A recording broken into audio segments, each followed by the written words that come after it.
दोस्तों नमस्कार। आप देख रहे हैं जालौन टाइम्स न्यूज़ चैनल।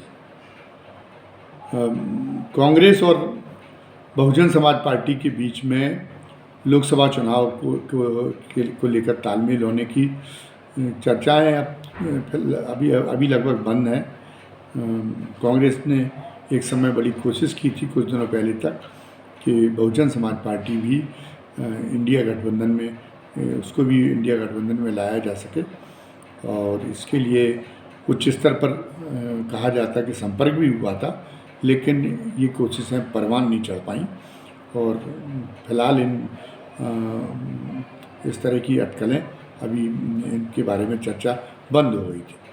हाल ही में बहुजन समाज पार्टी के उत्तर प्रदेश में इकलौते विधायक उमाशंकर सिंह से उनके गृह जनपद में पत्रकारों की चर्चा हुई, जिसमें उन्होंने फिर ये कहा कि बहुजन समाज पार्टी की नीति स्पष्ट है, वो लोकसभा चुनाव अकेले लड़ेगी और वो जो है लोकसभा कांग्रेस के साथ में उसका तालमेल होने की कोई गुंजाइश नहीं। तो इस तरीके से एक बार फिर इन चर्चाओं का पटाक्षेप हो गया कि बहुजन समाज पार्टी और कांग्रेस आगे चल के गठबंधन एक हो सकता है। कांग्रेस चूँकि ये आकलन कर रही है कि बहुजन समाज पार्टी अकेले चुनाव लड़के कोई बहुत ज़्यादा सफलता हासिल भले ही न कर पाए, लेकिन वो इंडिया गठबंधन का नुकसान कर विपक्ष का नुकसान करेगी, क्योंकि उसकी रणनीति स्थानीय निकाय चुनाव में भी देख लिया ये होती है कि वो ज़्यादा से ज़्यादा मुस्लिम उम्मीदवार खड़े करती थी।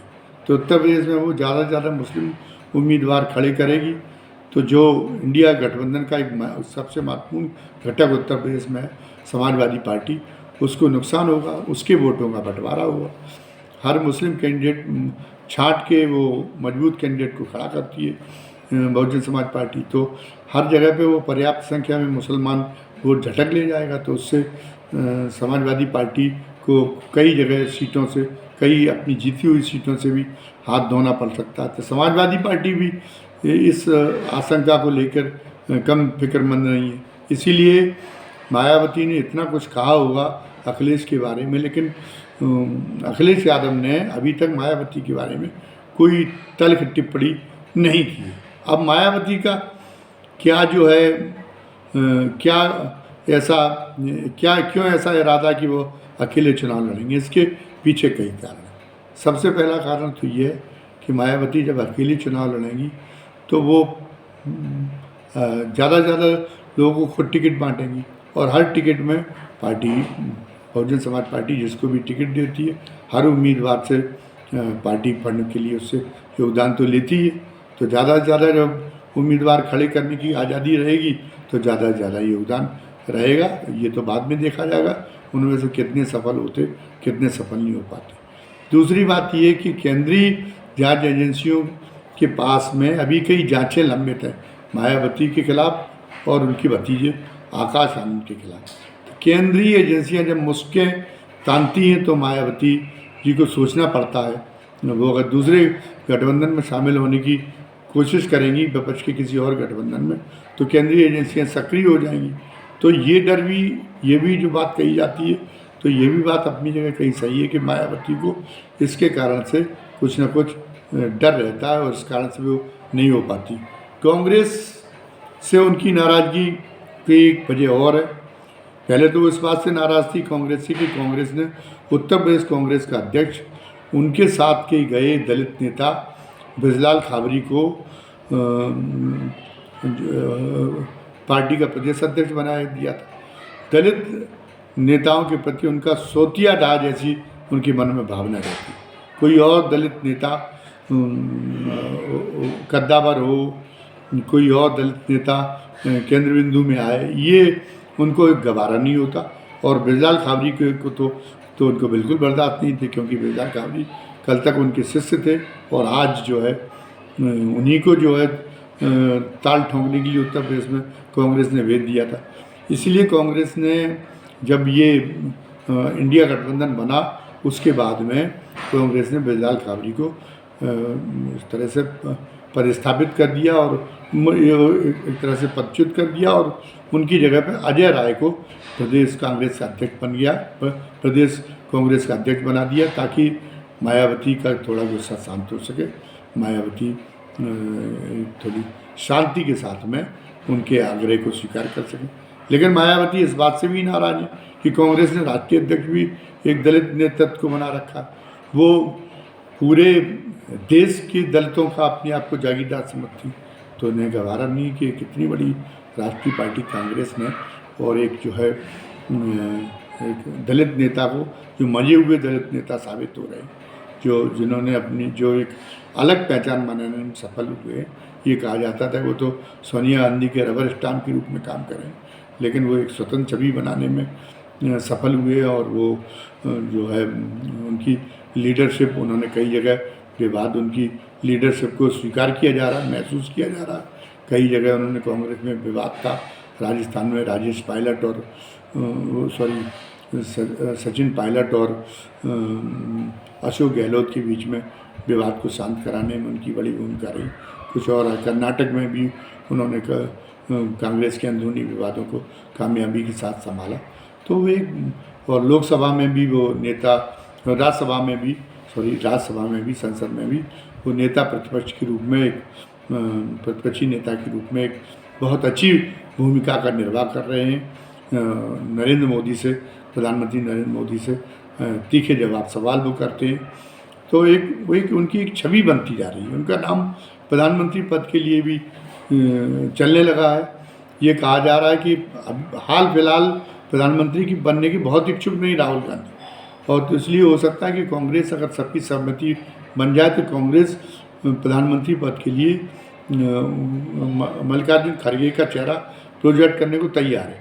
ये बात किसी भी कीमत पर मायावती को रास नहीं आ सकती। तो इसलिए कांग्रेस जो ये कोशिश कर रही कि मायावती भले ही खुद बहुत ज़्यादा सीटें न ले पाए, खुद कुछ हासिल न कर पाए लोकसभा का चुनाव अलग लड़के, लेकिन कांग्रेस को ये तो आशंका है ही, और समाजवादी पार्टी को भी ये आशंका है कि वो उनका तो नुकसान कर ही देंगी। तो इसलिए कांग्रेस चाहती है कि अगर गठबंधन हो जाए तो अगर किसी तरीके से मायावती को जो है समझाया जा सके, उनको मायावती को जो है फुसलाया जा सके, तो ये उनके हित में बहुत ठीक होगा। तो कांग्रेस कोशिशें जारी रखेगी।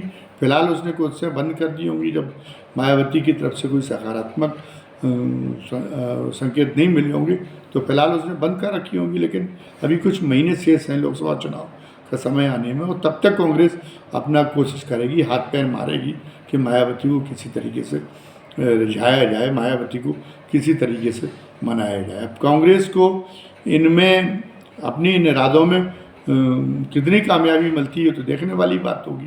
बाकी रही उमाशंकर सिंह की बात, तो बहुजन समाज पार्टी में मायावती के अलावा कोई निर्णायक नहीं, वो किसी से सलाह नहीं लेती। तो उमाशंकर सिंह भले उनके कितने भी प्रिय विधायक हों, लेकिन ये तो हो नहीं सकता कि वो उनसे मशवरा कहेंगी या उनके मशवरे से वो अपना फैसला पलटेंगी या उनके मशवरे को वो उस पर गौर करने की ज़रूरत भी समझेंगी। बल्कि उमाशंकर सिंह का भी ये साहस नहीं कि वो बहन जी को कोई मशवरा दे सकें। तो उमाशंकर सिंह की अगर ये इस तरीके से देखा जाए तो उमाशंकर सिंह की बात का, उमाशंकर सिंह के बयान का कोई उसकी अहमियत नहीं है। अब ये देखना ये है कि मायावती में सद्बुद्धि आती है, वो जिस तरीके से वो चाहे राख तोहमत लगाएं समाजवादी पार्टी पर, लेकिन सही बात ये कि 2019 का चुनाव वो माहौल पुलवामा कांड के बाद जैसा बन गया था, उसमें मायावती जी को इक्का दुक्का सीट पे ही सिमट जाना था। लेकिन उनको 10 सीटें मिली तो समाजवादी पार्टी से हुए गठबंधन की बदौलत समाजवादी पार्टी घाटे में रही, वो केवल 5 सीटों पर सिमट गई और वो उन्हें 10 सीटें मिल गई। फिर भी मायावती ने इसका कोई एहसान नहीं माना, बल्कि उन्होंने समाजवादी पार्टी का भरपूर तिरस्कार किया, अपनी तरफ से ही उसका ये उस गठबंधन को तोड़ा और ये तहमत भी लगा दी कि समाजवादी पार्टी का कोई सहयोग, कोई वोट उनको नहीं मिला। ये भी बात उन्होंने कह दी। तो इस तरह से उन्होंने कहा कि वो तो घाटे में रहीं, अब अकेले लड़के वो देखेंगे कि कितना फ़ायदे में रहती, ये देखने वाली बात होगी। लेकिन मायावती का स्वभाव ऐसा है कि वो उनके अंदर शिष्टाचार की बहुत बड़ी कमी, अहंकार चरम सीमा पे, और एहसान तो वो किसी का मानती ही नहीं है।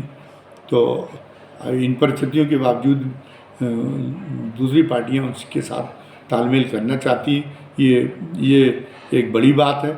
और अगर तालमेल नहीं होता है कांग्रेस से, अगर ये स्थिति बनती है तो और यदि स्थिति ऐसी बन गई कि इंडिया गठबंधन ने मल्लिकार्जुन खड़गे को प्रधानमंत्री पद के चेहरे के रूप में स्वीकार कर लिया, तो मायावती जी की जो मूल पूंजी है उत्तर प्रदेश में भी, वो कितनी बची रह पाएगी, ये देखने वाली बात भी हुई।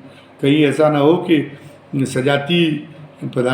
सजाती नेता को पहली बार प्रधानमंत्री बनते देख जो दलित मतदाता भी हैं वो भी बहुजन समाज पार्टी से फिसल के उत्तर प्रदेश में भी कहीं कांग्रेस में न चले जाए।